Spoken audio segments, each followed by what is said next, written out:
Anies Ahok bersatu jadi simbol oposisi. Keakraban dua mantan gubernur DKI Jakarta, Anies Baswedan dan Basuki Cahayapurnama atau Ahok, memunculkan sejumlah pertanyaan. Bahkan ada yang menilai hal itu menjadi simbol dari kebangkitan para oposisi. Pengamat komunikasi politik dari Universitas Esa Unggul, M. Jamiluddin Ritonga berpandangan, hubungan dua tokoh yang bersaing dalam Pilkada DKI Jakarta 2017 itu kini mulai mencair.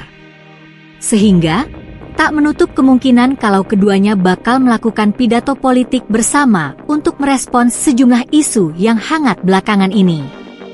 Mengingat, Anies dan Ahok kompak menyebut bakal memberikan kejutan usai menghadiri acara Bentang Harapan Jak-Asa di Balai Kota Jakarta pada Selasa 31 Desember 2024 kemarin.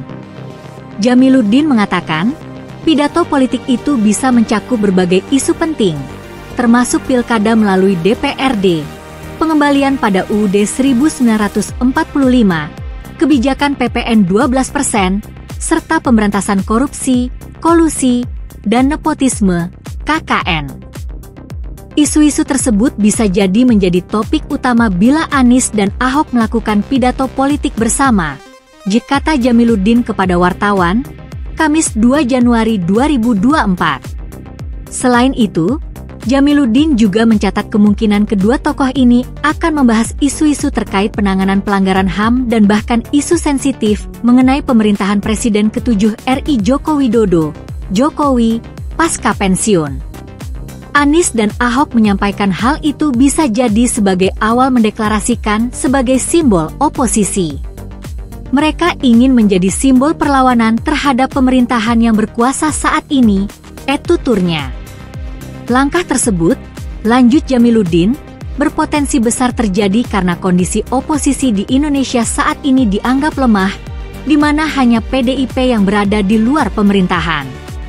Anies dan Ahok, jika dapat memposisikan diri sebagai oposisi non-parlemen, akan memiliki peran penting dalam mengawasi dan memberikan kontrol terhadap pemerintah.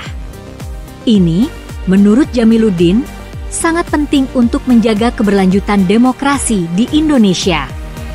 Bahkan tak menutup kemungkinan peran oposisi itu mereka ambil untuk persiapan Pilpres 2029. Bisa saja dua sosok itu akan berpasangan pada Pilpres 2029, pungkasnya.